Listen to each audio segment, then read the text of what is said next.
Isang mabiyayang araw po sa ating lahat. Sa pangalan po ng Panginoong Hesus, ngayon pong umagang ito ay simulan po natin ang umaga na may pagpupuri sa ating Panginoon. Simulan po natin ng may pasasalamat ang araw na ito pagkat ang Diyos po natin ay tapat. Siya po ay hindi nagbabago sa ating buhay. Hallelujah! Panginoon, marami pong salamat, O Diyos. Purihin ka, Panginoon, sa umagang ito. Luwalhatiin ang pangalan mo, Panginoon. Hallelujah. Oh, luwalhati sa dakila mong pangalan, O Diyos. Hallelujah. Hallelujah. Sige, purihin natin ang Panginoon. Bukas natin ang mga labi natin at magsambit tayo ng mga papuri sa Panginoon. Hallelujah. Oh, luwalhati sa'yo. Hallelujah.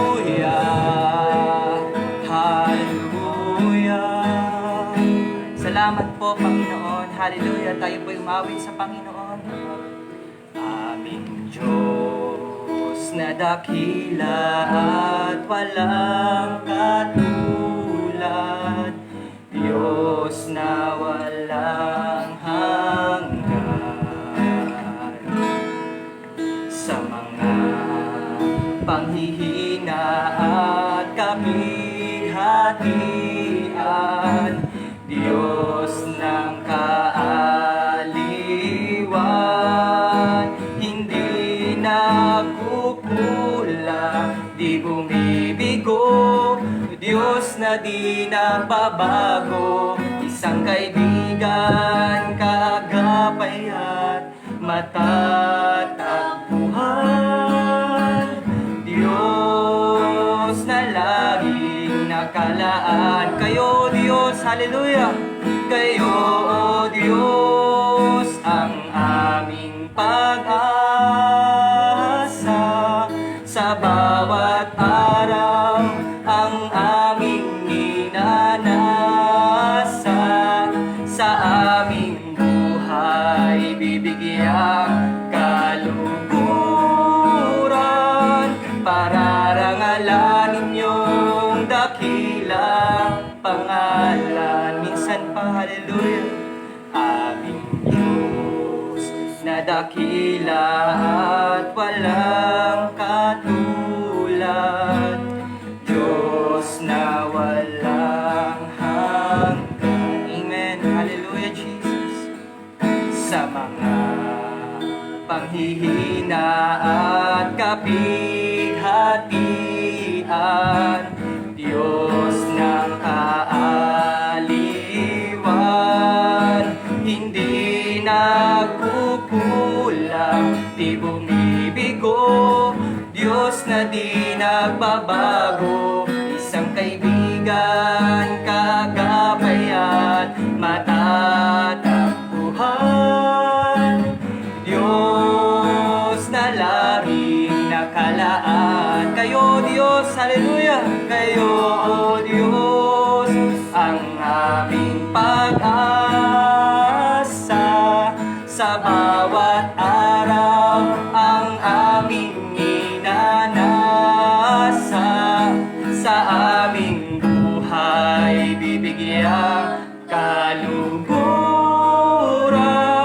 Pararangalan ninyong dakilang pangalan. Sa uling pagkataon, kayo, O Diyos, kayo, O Diyos, ang aming pag-asa. Sa bawat araw, ang aming ninanasa. Sa aming buhay, bibigyan kaluguran. Pararangalan ninyong dakilang pangalan. Pararangalan ninyong dakilang pangalan. Hallelujah! Pinararangalan po namin kayo, O Diyos. Hallelujah, Jesus. O purihin ka, Panginoong Hesus. Luwalhati sa dakila mong pangalan, Panginoon. Patuloy kang maitaas ngayong umagang ito. Patuloy kang maitanghal, Panginoon, sa aming mga buhay. Hallelujah! Salamat po, Panginoon. Kayo ang tunay na kaaliwan ng aming mga buhay, O Diyos. Kayo lamang ang aming pag-asa, Panginoon. Hallelujah. Panginoon, aming Ama na nasa langit, salamat po sa umagang ito. Patuloy po kayong maitanghal. Patuloy po kayong mapapurihan, O Diyos. Saan man kami naroroon, Panginoon, kumilos po kayo sa bawat isa sa amin. Ang iyong banal na Espiritu ang lumukob, O Diyos, sa kalagitnaan namin, Panginoon. We ask for your presence, Lord God. Hallelujah. Salamat po, Diyos. Salamat po, Panginoon. Sa inyo lamang po namin iniaalay ang lahat ng aming pagpupuri, ang lahat ng aming pagpupunyagi ay sa inyo lamang, aming Ama. Salamat po, Diyos. Tanggapin niyo po ang sama-sama naming pagpupuri, pasasalamat at pagsamba. Ito po ang aming samot dalangin. Hallelujah. Lahat po tayong magsabi ng Amen. Salamat po sa ating pong awitan. Ngayon po ay dadako na po tayo sa salita ng Panginoon.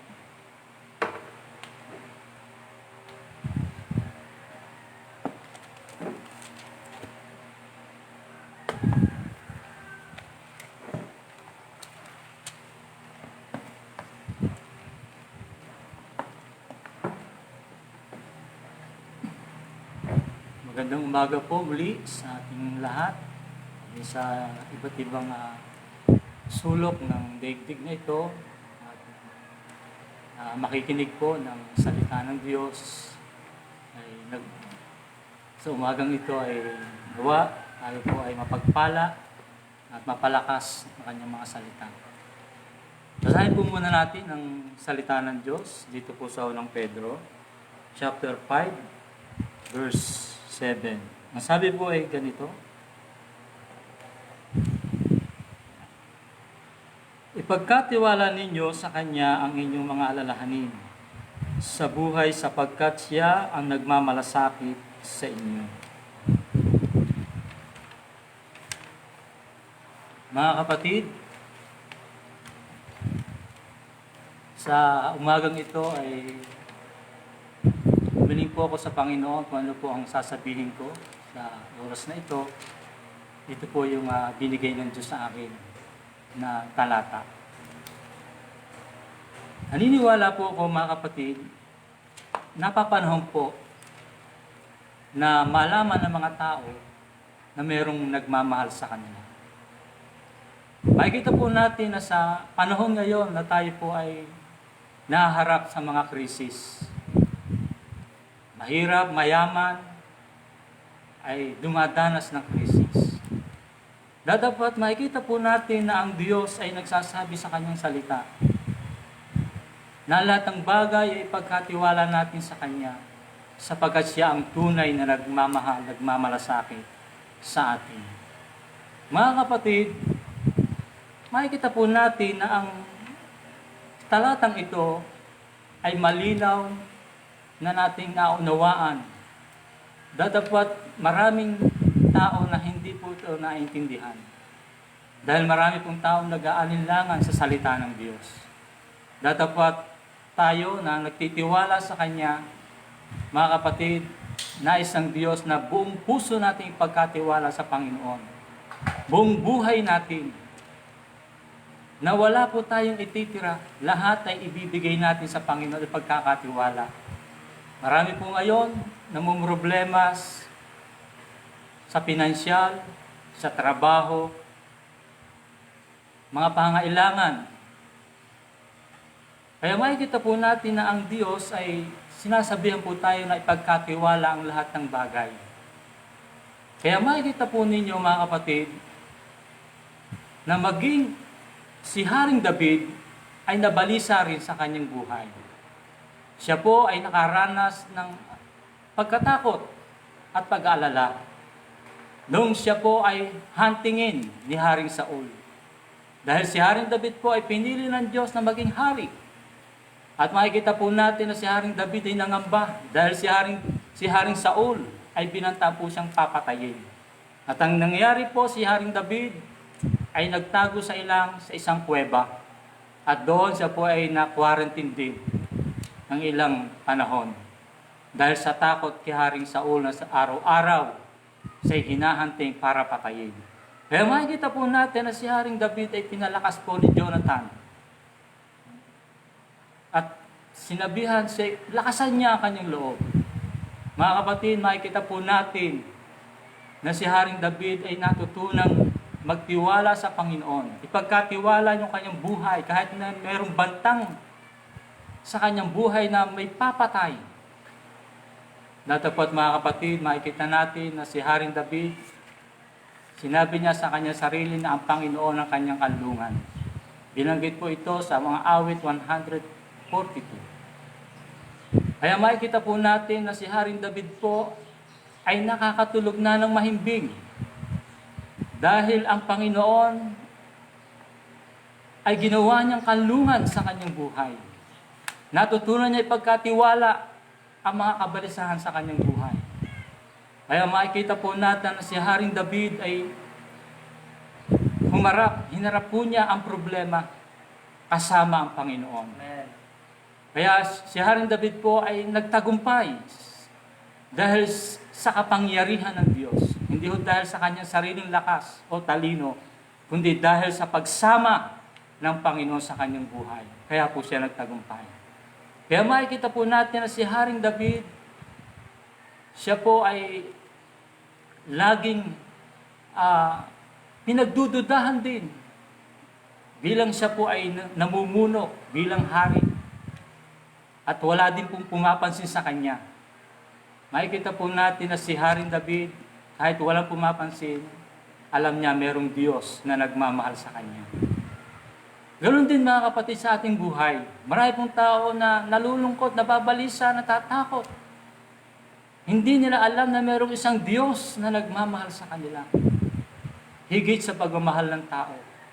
Kaya nga po napakahalaga ng ating buhay ay pinagkakatiwala natin sa Diyos. At yun na nga po ang ating teksto kanina. Ipagkatiwala ang lahat ng ating alalahanin, ang ating buhay sa Diyos. Nang sa ganon, tayo po ay magkaroon ng kapanatagan, ng kapayapaan sa ating buhay. Mga kapatid, makikita po natin, hindi lang po si Haring David ang nakaranas ng pagdurusa, mga kabalisahan. Meron po pong mga karakter sa Bible na kung saan ay nagsasawa na sa buhay. At idinaing na niya yung kanyang mga reklamo sa Diyos. Walang iba, si Job po ito. At sa kabutihang palad, meron po siyang kaibigan na nagpalakas sa kanya. Walang iba kundi si Zophar, na kung saan ay pinayuhan siya na kailangan niyang manatili sa kalinga ng Diyos. Napakaganda mga kapatid kung ating pong babasahin dito po sa Job chapter 11 verse 18. Basahin po natin mga kapatid. And you will be secure because there is hope. Yes, you will dig around you and take your rest in safety. Napakaganda po ng pinayon ni Zophar kay Job. Na nasa Panginoon ang tunay na pag-asa. Amen. At kaligtasan at secure tayo sa kalinga ng Diyos. Amen. At dito, si Job ay napalakas ni Zophar. At patuloy niyang hinihikayat ni si Job ay manumbalik at patisihan ang mga pagkukulang niya sa Diyos. Dahil totoong si Job po ay nagkulang din sa Panginoon. Kaya purihin po ang Diyos mga kapatid, wala namang pong taong perpekto. Lahat po tayo ay nagkukulang sa Diyos. Lahat tayo nagkakamali, nagkakasala. Pero kung tayo po ay manunumbalik sa Diyos at magsisisi ng kasalanan, ang Diyos ay masagana sa kapatawaran. Masagana sa kagandahang loob. Patatawarin niya tayo at ibabalik niya tayo sa dati kung saan, kung paano niya tayo iniligtas. Kaya mga kapatid, napakasarap isipin meron tayo isang Diyos na nagmamahal. At ang ating Diyos na pinagtitiwalaan, kailanman ay hindi po nagkukulang. Sabi po sa 23 ng awit, verse 1, ang Panginoon ang ating pastol, hindi po siya magkukulang. Amen. Kaya, totoong ang Diyos po ay hindi magkukulang. Makikita po natin sapat ang biyaya niya. Ano mang ating pangailangan ay kaya niyang tustusan. Ano mang ating mga problema ay kaya niyang bigyan ng lunas. Kaya makikita po natin na ang Diyos ay makapangyarihan para tulungan tayo. At hindi siya nagbabago at nananatili pong tapat ng kanyang mga pangako sa ating mga buhay. Kaya mga kapatid, makikita po natin na kinakailangan po natin na ang buhay natin ay patuloy na lubos na ipagkatiwala sa Kanya. Dahil bakit po mga kapatid, sa araw-araw ng ating buhay, marami pong umaaligid na kung saan ay ikababalisa natin. Maraming problema na tayo hinaharap. Kinakailangan po na lagi nating ibigay sa Diyos ito. Kaya nakita ko po sa aming buhay bilang lingkod ng Diyos, nagtitiwala sa Panginoon, nakita ko pong hindi po kami pinabayaan ng Panginoon. Sa oras na wala po kaming makain, ay ang Diyos din po ang gumagawa ng paraan para po kami makakain. Kung meron mga tao na hindi nahihipo na kami po ay bigyan ng anumang pangailangan. Alam niyo mga kapatid, maging ang mga hayop ay ginagamit ng Diyos para dalang kami ng pagkain. Amen. Isang araw, kami po ay walang ulam.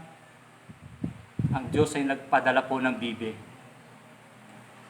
At nakita na lang po ng aking anak na si Jenny, doon po sa tabi ng CR namin, ay may 12 itlog. At ang sabi ko, baka ito'y itlog ng sawa. Nung tingnan ko po, ay may balahibo ng bibi. At nakikita po, yung mga bibing yun, 2 bibi pong yun, ay lagi po namin itinatabo, hindi po namin alam kung kanino. Alam niyo mga kapatid, nung bibing yun, nung nagbigay ng itlog, kinabukasan, hinahanap ko po yung bibi, wala na po. Sadyang ang Diyos po ay nagpapadala kahit bibi ay gagamitin niya para may makain ng kanyang libo. Kaya hindi ho marunong magpabaya ang Diyos sa kanyang mga pangako. At ngayon, nung hindi pa po dumarating ang COVID-19, ang aming pong bigas ay kilo-kilo lang. Pero nung dumating po ang krisis na ito, kabang-kaban po ang dumarating. Amen. Kaya isang himala po ito. At merong sako-sako pa ang gulay na dumarating. Kaya totoo po ito mga kapatid. Lalong nakikita namin yung kaluwalhatian at kapangyarihan ng Diyos. Dahil natutunan po namin pagkatiwala sa Panginoon ang lahat ng bagay. Dahil ang Diyos naman po talaga ang source nito. At nangako na siya na ito'y kanyang gagawin sa atin. Totoo pa rin. Kaya mga kapatid, alam nyo, isang bagay na hinihiling ng Panginoon. Alam nyo, napakaganda yung binanggit dito po sa mga awit chapter 31. Napakahalaga na ating hangarin. Ano po? Ang presensya ng Diyos. Ang kanyang pag-ibig. Ang kanyang mukha. Sapagkat ang Diyos lamang po ang makakapagbigay sa atin ng kaginhawahan. Ano po? Sabi po dito sa chapter 91 ng awit, siya naghahangad ng pagkupkup ng kataas-taasan at nananatili sa pagkalinga ng makapangyarihan, ay makapagsasabi kay Yahweh, buugkat kanlungan, ikaw ang aking Diyos, ang Diyos na tangi kong pinagtitiwalaan. Sa panganib at bitag ikay kanyang ililigtas at kahit anong mang matinding salot ay di ka magdaranas. Lulukubang kanya na sa lilim ng kanyang malapad na pakpak at sa kalinga niya ay palagi kang makatitiyak. Iingatan niya at ipagsasanggalang pagkat siya'y matapat. Pagsapit ng gabi, di ka matatakot sa anumang bagay. Maging sa gagawing biglaang paglusog ng mga kaaway, di ka maaano. Kaya mga kapatid, makikita po natin, napakaganda ng verse na ito. Sa siyang naghahangad ng pagkupkup, napakahalaga po na hangarin natin, naisin natin ang kapangyarihan ng Diyos, yung pag-ibig ng Diyos. Kung kayo po ay naghahangad ng isang bagay sa buhay nyo, na gustong-gusto nyo, Yung isang damit na gusto nyong mabili, eh ginagawa nyo ng paraan, nag-iipon kayo para mabili nyo yun. Higit, ito pong kapangyarihan ng Diyos. Yung pagkalinga, pagkupkup ng Diyos, ang ating hangarin.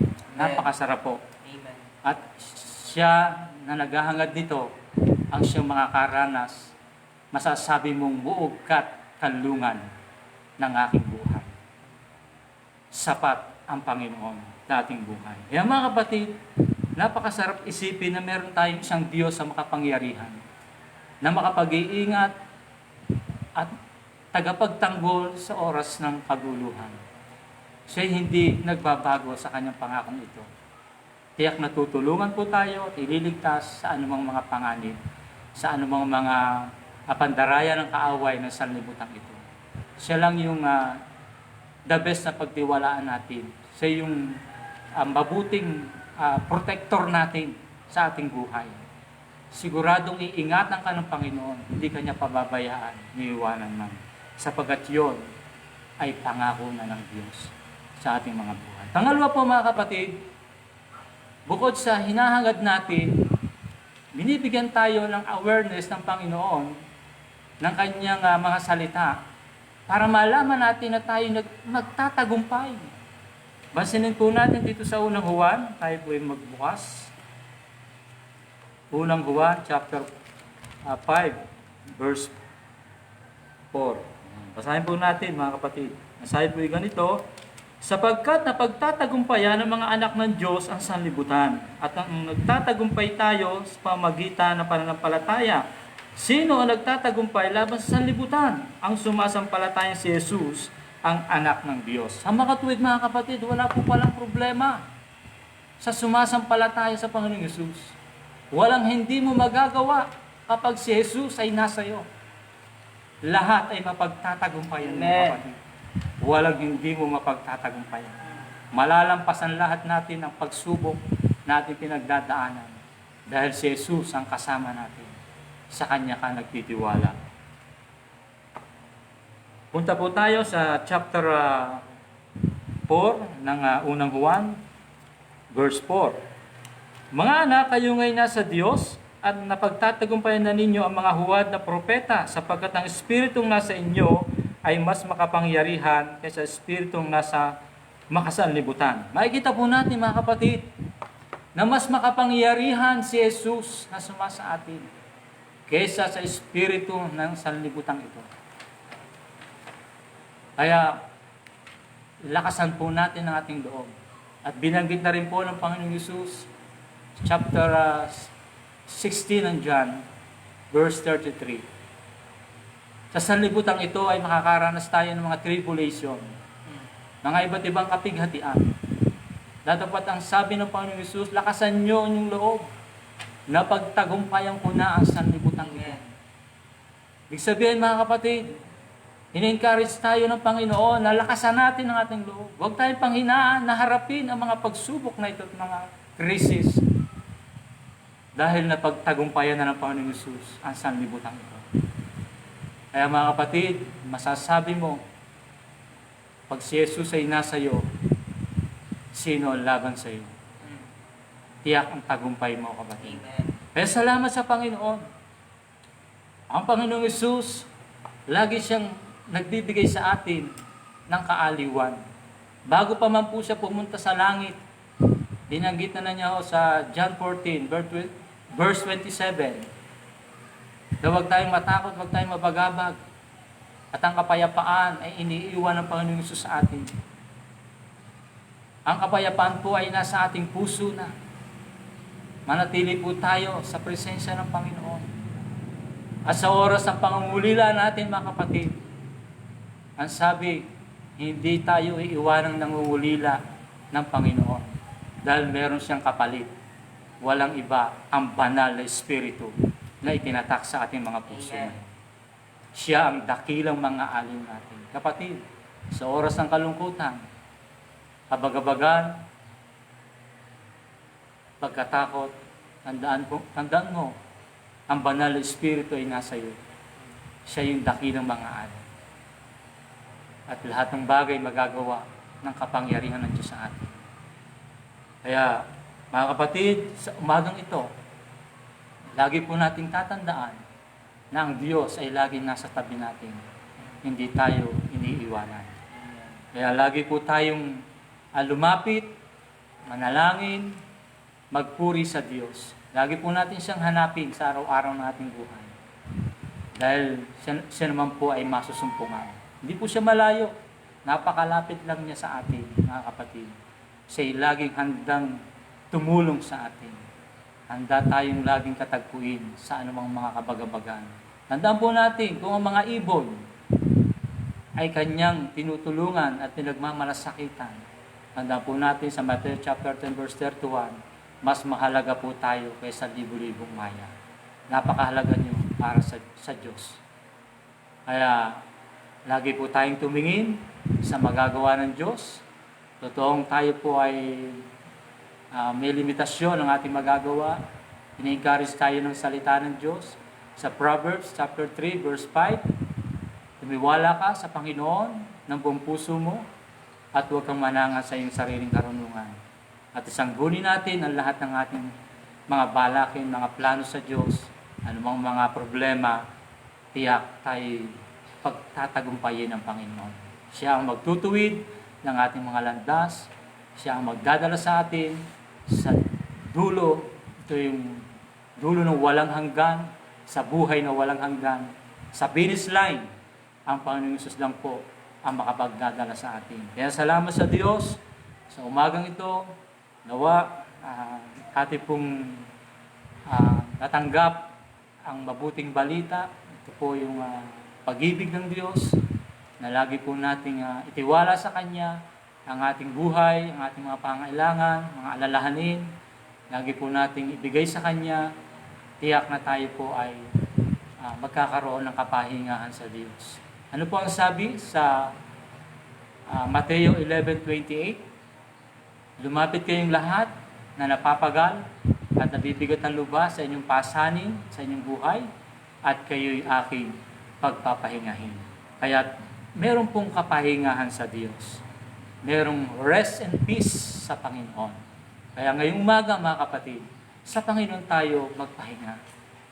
Huwag po natin masyadong ituon ang ating isip sa mga problema. Sa Panginoong Hesus po natin ituon ang ating isip. Amen. Sapagkat siya ang nagpapasakdal ng ating pananampalataya. Siya ang nagpapalago nito. At siya rin ang nakakaalam ng mabuting bagay sa hinaharap ng ating buhay. Kaya kinakailangan po na sa Diyos po natin ito dalhin. Sige po, sa umagang ito, nais ko pong manalangin sa ating lahat. Tayo po ay pumikit, tayo po ay manalangin. Dakilang Diyos, salamat po sa oras na ito. Minsan pa, Panginoon, kami inyong kinatagpo sa pamagitan ng inyong mga salita. Salamat sa inyong mga paalala na kailangan namin itiwala sa inyo ang lahat ng aming mga alalahanin sa buhay. Sapagkat kayo ang tunay na pastol namin. Kayo ang tunay na nagmamalasakit sa amin. At wala kaming ibang malalapitan kundi kayo. At wala kaming magagawa kung kami hiwalay sa inyo. At kailangan naming kumonek sa inyo, Panginoon, sa pamagitan ng panalangin. Kaya tulungan niyo po kami, Panginoon, naging sa lahat ng naaabot ng tinig na ito, Diyos. Maging mga tao, Panginoon, nakakapakinig ng panalangin ito, Diyos. Sino man ang mga nasa nakukulong sa problema, sino man dumadanas ng mga alalahanin, pagkabalisa, pagkatakot, hinihiling ko po, Panginoon, sa oras na ito, sila'y hipuin niyo, Panginoon, ang hipo ng pag-ibig niyo. Yes, Lord. Hipo ng kalakasan. Amen. Hipo ng kapangyarihan niyo, Panginoon. Hallelujah. Kayo lamang, Panginoon, ang pwedeng gumawa ng himala sa inyong mga anak mo. Abutin niyo po sila, Panginoon. At minsan pang ibangon mula sa pagkakadapa. Silang Diyos, nakikupo niyo mga pangako na hindi niyo pababayaan ang inyong mga anak. Sa oras na ito, sila inyong inaabot na. Salamat po, Panginoong Hesus. Salamat po sa kaaliwan ng inyong mga salita. Kaya sa oras na ito, Diyos, inahin ko po ang katugunan sa panalangin ito. Lord, gineclaim ko po ang inyong mga pangako na ito'y tinupad nyo para sa inyong mga anak. Salamat po, Panginoon. Pagpalain nyo ang inyong mga anak na nakinig, ang lahat ng mga naabot ng salita nyo ito, Diyos. Lord, salamat po. At pineclaim ko po, Panginoon, na tagumpay na po ang inyong mga anak at ang kaaway ay wala na pong magagawa. Salamat, Panginoon Hesus, sa kalakasang tinanggap namin sa inyo. Sa pangalan ng Ama, ng Anak, at ng Banal na Espiritu. Amen. Okay. Bumabati po sa Doro Faith Church sa District 6, mula po sa District 6, ang Doro Faith Church dito po sa Kabatang. Lubos po kami nagpapasalamat sa inyo. Sa pangalan po ni Jesus, sa Diyos po ang kapurihan. Amen.